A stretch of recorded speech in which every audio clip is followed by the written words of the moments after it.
Good morning, Year 4, and welcome to today's English lesson. So, we've looked at all of the persuasive devices in A Forest, and there we have them there. Okay, we've looked at all of these things on A Forest.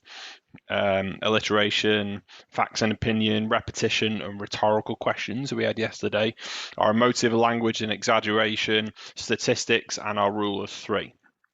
And what we're going to have a go at doing today is I've taken one of the chapters from our text. Okay, I've taken this one here. Well, from this book is not rubbish. I've taken this chapter here, which is called Say This Is the Last Straw. And what we're going to do is we're going to use that chapter, we're going to read through it, and then we're going to pick out all of the persuasive devices that have been used within that chapter. Okay, and there's a worksheet on the webpage. What you're going to do is, so we're going to read it through. And then when you pick it out, if you say you pick out some exaggeration, you can write that little phrase down as an example of exaggeration on the worksheet, which has got all of the different parts of A Forest on. Okay, so let's read it through. We'll read it through, and then you can go away and start pulling apart the chapter into different parts. So I wonder if you can first of all tell me what this chapter is going to be about. Say this is the last straw. It's about straws, okay, and straws being obviously polluting the seas and the oceans. They're completely unnecessary and wreaking havoc on ocean wildlife. It's time to ditch the straws. People in the UK use around 8.5 billion drinking straws every year. Each one gets used for just a few minutes before it's thrown away.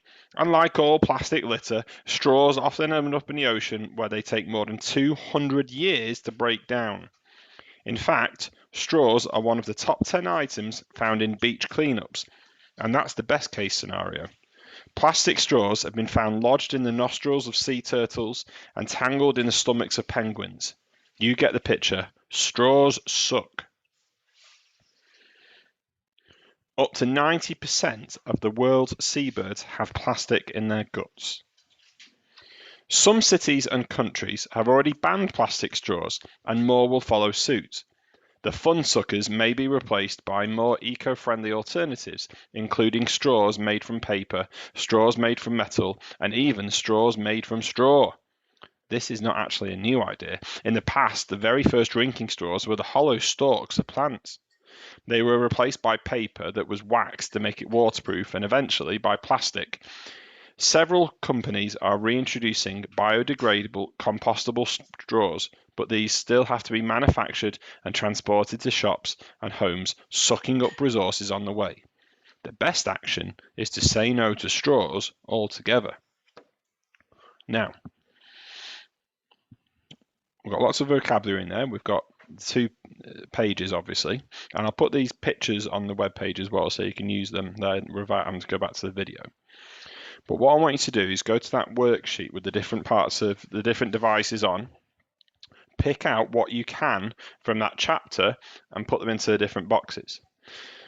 Now, there may be some devices where there's lots. There might be some devices where there's not very many, or none at all. Okay, so don't worry if you don't fill up all of the sections. I've not picked that chapter out because it's the best one. I've just picked a chapter from the book. Okay, but what we're doing, and we're not critiquing, not saying, oh, that was a really rubbish chapter because it didn't have any, I don't know, repetition in. What we're doing is just seeing if we can identify them. If we can identify them, we get better at using them ourselves.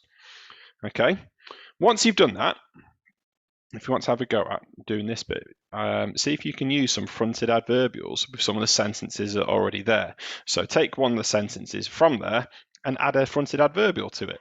Okay, I'll add the fronted adverbial image on that we had last week, so you can use those if you want to. Okay, but that's a nice little extension for you to be getting at there. Okay, I hope you enjoyed that chapter. You know what, this book, there's tons of chapters just like that. So I will be making this available next week once you're back in school. I know Mr. Tanner will do the same for you to use this book or be reading this book and get some really good tips from it. And I could really sort of recommend this. It's not very expensive. It's quite a cheap book. Buying this at home and seeing if you can make some changes at home. All right, Year 4, great session today. Speak to you all soon. Bye for now.